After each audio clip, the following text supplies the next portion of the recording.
बिस्मिल्लाहि मिनश्शैतानिर्रजीम बिस्मिल्लाहिर्रहमानिर्रहीम।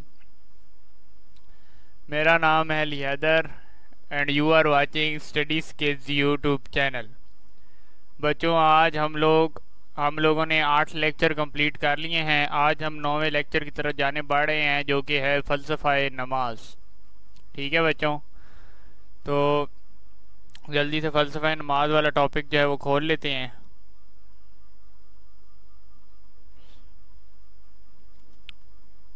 पेज है हमारे पास 45।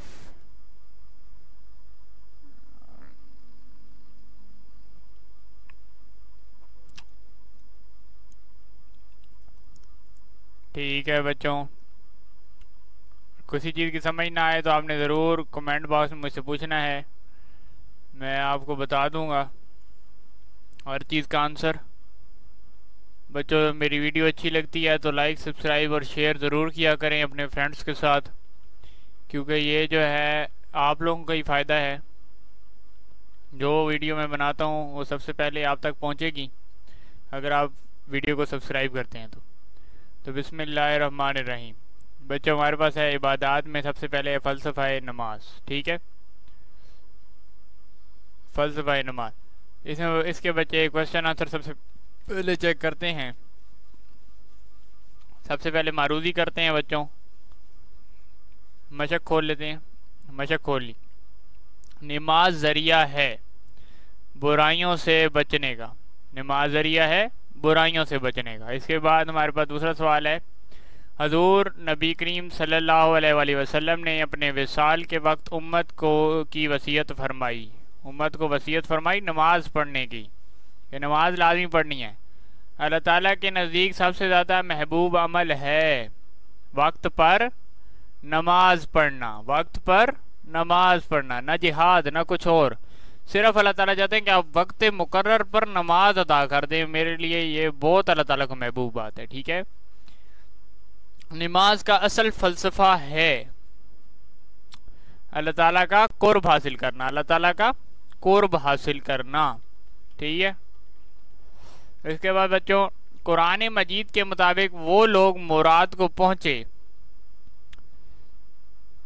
गिड़गिड़ा कर दुआ नमाज पढ़ने वाले, जो कि अदब के साथ और डर कर, भाई मैं अल्लाह ताला से डर कर, जिस तरह इमाम ज़ैनुल आबिदीन का दर्द हो जाता था चेहरा जब वो वज़ू करते थे, तो इस तरह जो नमाज पढ़ते हैं वो जो है वो मुराद को पहुंच जाती हैं। ठीक है, एक सफ में बाजमात नमाज पढ़ने से इजहार होता है बराबरी और मसावात का।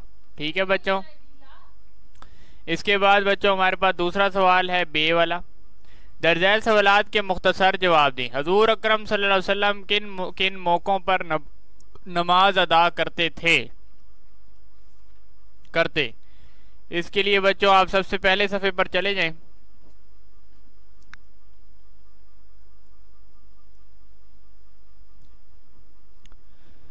नबी करीम सल्लल्लाहु अलैहि वसल्लम 5 फ़र्ज नमाजों के अलावा नमाज तहज्जुद, इशराक, नमाज चाशत का भी एहतमाम फरमाते और कुछ मौक़ों पर अपने रब के हुजूर तौबा व इस्तग़फ़ार के लिए नमाज ही को ज़रिया बनाते। सूरज ग्रहण या चांद ग्रहण होता तो मस्जिद नबवी तशरीफ़ ले जाते। यहाँ तक बच्चे, इन मौक़ों पर रसूल अकरम सल्लल्लाहु अलैहि वसल्लम ने नमाज पढ़ी है। तो आपने ये पहला शॉर्ट का आंसर है, लगा लें। उम्मीद है आपने लगा लिया होगा। इसके बाद हमारे पास जो दूसरा सवाल है, इसका मैंने जो है वो वर्कशीट पर किया है, तो वर्कशीट बाद में दिखाऊंगा क्योंकि यहाँ पे एक्यूरेट नहीं लिखा हुआ ना सही तरह। अभी तीसरे सवाल की जाने बढ़ते हैं। तीसरा सवाल है, नमाज में इखलास से मुतल्लिक नबी करीम सल्लल्लाहु अलैहि वसल्लम ने क्या इरशाद फरमाया। इसके लिए बच्चे ऊपर चले जाएं और इखलास वाला टॉपिक खोलें। इसमें है, ये देखें, रसूल अकरम सल्लल्लाहु अलैहि वसल्लम ने इसके मुतालिक फरमाया, कितने ही क़याम करने वाले ऐसे हैं जिन्हें नमाज में सिवाय थकावट और मशक्क़त के कुछ हासिल नहीं होता। ये देखो कि कुछ ऐसे नमाज पढ़ते हैं, सही तरीके से पढ़ते ही नहीं है, कि बस थक गए हैं, ये थकावट उनको मिलती है, मुशक्कत मिलती है, लेकिन अजर नहीं मिलता। जिसके लिए हम नमाज क्यों पढ़ते हैं कि अजर मिले, कोई सवाब मिले, लेकिन सवाब नहीं मिलता क्योंकि हम लोग दुनियावी सोचों में और ऐसी चीज़ों में गुम होते हैं। ठीक है, तो नमाज जो है पूरे खुशू खुजू के साथ पढ़नी चाहिए। इसके बाद बच्चों हमारे पास चौथा सवाल है, ये भी वर्कशीट पर है, इधर यहाँ पे एक्यूरेट नहीं लिखा हुआ बच्चों। इसके बाद हम नमाज माशरे से ज़ात पात और ना इत्तेफाकियों को ख़त्म करने का किस तरह ज़रिया है, ना इत्तेफाकियों ख़त्म करने का किस तरह ज़रिया है। आप यहाँ पे देख सकते हैं, मस्जिद में जब नमाज के लिए मुसलमान जमा होते हैं तो इसमें बड़े छोटे अमीर गरीब का फ़र्क मिट जाता है। तमाम मुसलमान एक साथ में कंधे से कंधा मिलाकर अपने इत्तेहाद का ऐलान करते हैं और इससे आपस की नाइतफाकियाँ मिटाने में मदद मिलती है। यहाँ तक बच्चों आपने कर लेना है इसको। ठीक है बच्चों, उम्मीद है समझ आ गई होगी आपको। इसके बाद बच्चों हमारे पास तीसरा सवाल है, दर्जैल सवालात के तफसीली जवाब दें। दर्जैल सवालात के तफसीली जवाब दें। ये बच्चों हमारे पास जो पहला सवाल है ये हमने अभी वर्कशीट पर किया हुआ है, वर्कशीट पर करेंगे इसको। अब बच्चों ये जो दूसरा लॉन्ग है इसकी जाने बढ़ते हैं, है क्या 2 मिनट दूसरा लॉन्ग पढ़ के देखिए। दूसरा लॉन्ग है, इस्लामी तर्ज अमल में तर्ज ज़िंदगी में नमाज के फ़लसफ़े पर मुफस्सिल तौर पर तहरीर करें। नमाज का फ़लसफ़ा जो है उसको तहरीर करें कि नमाज का फ़लसफ़ा क्या है।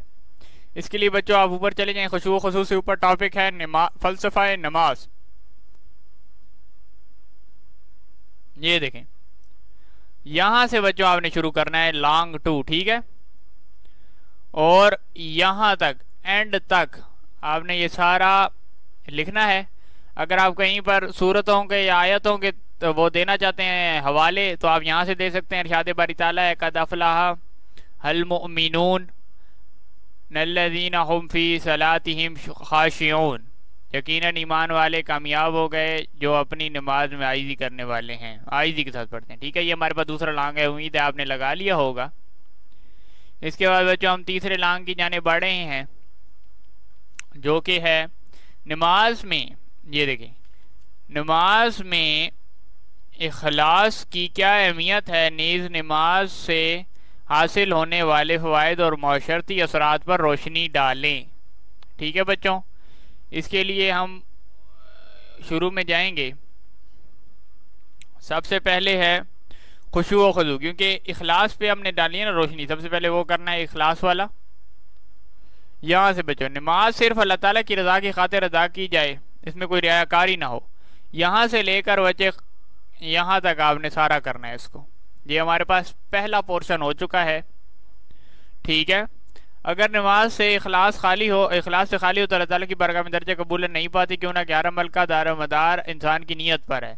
अगर नीयत ही खालिस अल्लाह ताला के लिए नहीं है तो चाहे जितना भी लंबा क़याम हो, अल्लाह ताला के यहाँ इसकी कोई अहमियत नहीं। देखा, तो अगर आप इखलास से नहीं पढ़ेंगे बल्कि दूसरों को दिखाने के लिए पढ़ेंगे या दूसरों के लिए पढ़ेंगे तो बच्चों फिर वो नमाज आपकी जो है वो कबूल नहीं होगी। इस बारे में साहबे कराम रज़ियल्लाहु का तर्ज अमल भी हमारे लिए मशअल राह है।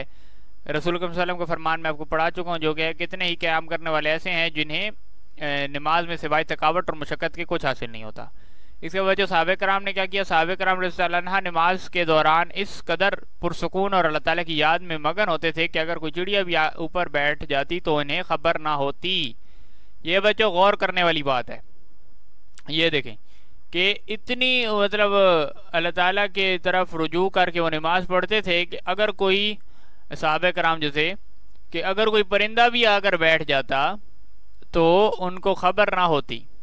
और हम लोग थोड़ी सी भाई यहाँ से शोर हुआ हो रहा है, हम लोग बिल्कुल तन्हाई में जाके नमाज पढ़ रहे होते हैं मस्जिदों में छुप छुप के, भाई शोर ना करें। अगर बच्चे मस्जिदों में शोर करें या कोई घर में बच्चा शोर कर रहा तो हम उसे कहते हैं चुप कर जाओ यार, मैं नमाज नहीं पढ़ रहा। तो हमें छोटी सी आहट से भी जो है वो मतलब नमाज में खलल हमारे पड़ जाता है। लेकिन साहबे कराम आखिरकार परिंदा भी आकर बैठ गया लेकिन फिर भी उनकी नमाज में खलल नहीं पड़ा। ये है बच्चे साहबे कराम का अमल। तो अपनी ज़िंदगी में इस अमल को भी लाएं, तालीम हासिल करने का ये भी एक बड़ा मकसद है। इसके बाद बच्चों जो उसका दूसरा पोर्शन है मौशरती फ़वाइद व असरात। नमाज एक बदनी इबादत होने के साथ साथ एक मशरती इबादत भी है। तन्हा नमाज पढ़ने की बजाय मुसलमानों को मस्जिद में जाकर बाजमात नमाज अदा करने का हुक्म दिया गया। मस्जिद बाजमात नमाज अदा करने से ना सिर्फ अजर सवाब ज़्यादा मिलता है, बल्कि कई ऐसे मशरती फ़वाइद हैं जो इससे जुड़े हुए हैं। मुसलमान जब नमाज के लिए मस्जिद में इकट्ठे होते हैं तो एक दूसरे के हालात से भी वाकिफ़ होते हैं। यूँ एक दूसरे के हालात से वाकिफ़ रहने और एक दूसरे की मदद करने का एक ज़रिया बनता है। इसके साथ साथ नमाज माशरे के तमाम फ़र्क, ज़ात पात और नाचाकियाँ को मिटाने का भी एक अहम ज़रिया है और आपस में इत्तेहाद को फ़रोग़ देती है। मतलब आप साथ मिलकर पढ़ते हैं नमाज एक दूसरे के साथ, तो आप लोग एक दूसरे के हालात से वाकिफ़ हो जाते हैं। भाई ये बुज़ुर्ग जो है ये किधर से ताल्लुक़ रखते हैं और इस तरह की मुख्तलिफ़ चीज़ें, ठीक है। और कंधे से कंधा मिला के जब आप पढ़ते हैं तो आपका जो फ़र्क है अमीर गरीब का वो भी मिट जाता है, तमाम एक ही सब में खड़े होते हैं। बस हम पर लाजिम होता है कि हम हर काम पर नमाज को फ़ोकियत दें और इसके फ़लसफ़े को ज़हन में रखते हुए इसको अपनी ज़िंदगी का हिस्सा बनाएं। इससे हमारी हकीकी फलाह मुमकिन है। सदक़ल्लाहुल अज़ीम। ठीक है बच्चों, इसके बाद जो सवाल रह गए हैं वो मैं आपको वर्कशीट पे दिखा देता हूँ, तो स्टे ट्यून्ड। चलो बच्चों, अब मैंने जो है वो वर्कशीट खोल ली है। अब बच्चों सबसे तरीका यही होता है जो सेम है पहले तमाम वीडियोस में आपको बता चुका हूँ कि मैं यहाँ पे चलाते जाऊँगा, आपने बच्चों इसको पॉज करके लिख लें। फ़लसफ़ा नमाज हमारे पास टॉपिक है। इसका सबसे पहला जो शॉर्ट मैंने छुड़ाया है वो है किस तरह इंसानों को नमाज किस तरह इंसानों को बुराइयों से रोकती है। यहाँ पर बच्चों नमाज मिसिंग हुआ है, वो आपने लाजमी लिखना है। नमाज किस तरह इंसानों को बुराइयों से रोकती है, ठीक है बच्चों, ये इसका आंसर है।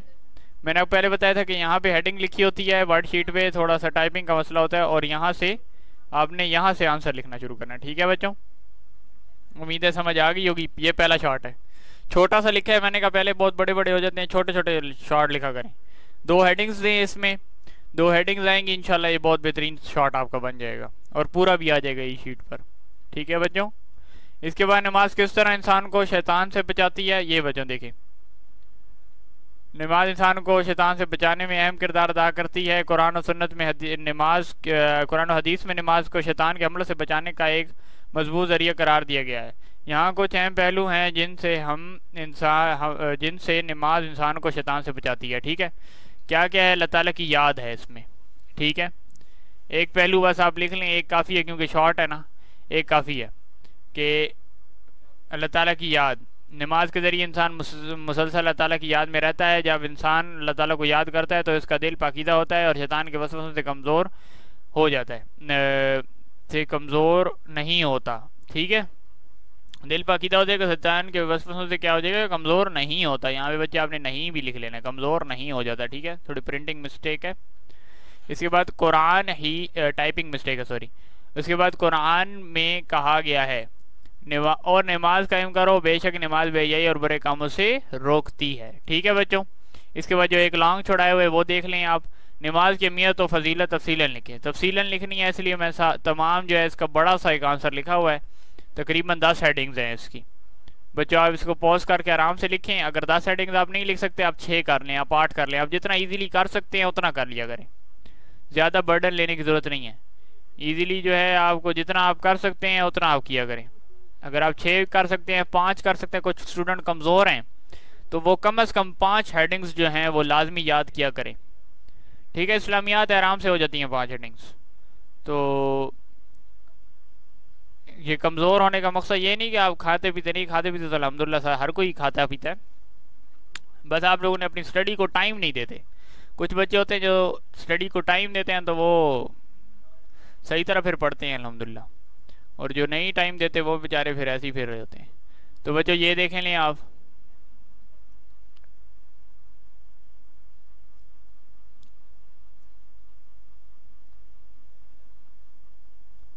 पॉज करके आराम से बैठ के लिख लें, मैं ऊपर नीचे आराम आराम से कर रहा हूँ। ठीक है बच्चों, ओके। तो ये था हमारी वीडियो में आज। उम्मीद है कि वीडियो आपको अच्छी लगी होगी। अगर कोई सवाल है पूछना चाहते हैं आप मुझसे तो आप कमेंट बॉक्स में लाजमी पूछें, मैं आपको आंसर ज़रूर करूँगा। इसके अलावा बच्चों अगर आप चाहते हैं कि स्टडी स्किल्स जो है आप लोगों के लिए किसी और सब्जेक्ट पर जो आपका वीक है उस पर वीडियो अपलोड करें अपने यूट्यूब चैनल पर, तो आपने हमें लाजमी बताना है, हम उस पर भी वीडियो इंशाल्लाह बनाकर आप लोगों के लिए लेकर आएंगे। अगर आपका कोई टॉपिक वीक है, आप चाहते हैं कि उस टॉपिक पे वीडियो हमें मिल जाए, तो आप वो भी मुझे सेंड कर सकते हैं, आप उसको पर भी आपको वीडियो मिल जाएगी। इसके अलावा बच्चों हमारी एकेडमी जो है द स्टडी स्किल्स एकेडमी, उसने अपनी एकेडमी हमने द स्टडी स्किल्स एकेडमी का आगाज़ किया है, और हम ऑनलाइन पढ़ाते भी हैं बच्चों को, ट्यूशन्स भी पढ़ाते हैं और कुरान भी पढ़ाते हैं। इसके अलावा मुख्तलिफ कोर्सेज भी करवाते हैं। अगर आप कोर्स करना चाहते हैं जिनमें इंक्लूडेड है कैनवा कोर्स है, डिजिटल मार्केटिंग है, इसके अलावा ग्राफिक डिज़ाइनिंग, अगर ऐसे कोर्स करना चाहते हैं आप जो कि बहुत हेल्पफुल हैं और काफ़ी सस्ते भी हैं कोर्स, हम लोगों ने बहुत कम फीस रखी हुई है, और आप लोगों की क्लासेस होंगी आराम से जूम पर, आपको मीटिंग आईडी प्रोवाइड कर दी जाएगी, तो वहाँ पर आप आके वो कोर्सेज भी कर सकते हैं हम लोगों से, या अगर आप ट्यूशन पढ़ना चाहते हैं तो ऑनलाइन आपको ट्यूशन भी प्रोवाइड की जाएगी। ठीक है बच्चों, तो थैंक यू। ये था बच्चों आज की वीडियो में, उम्मीद है वीडियो आपको अच्छी लगी होगी।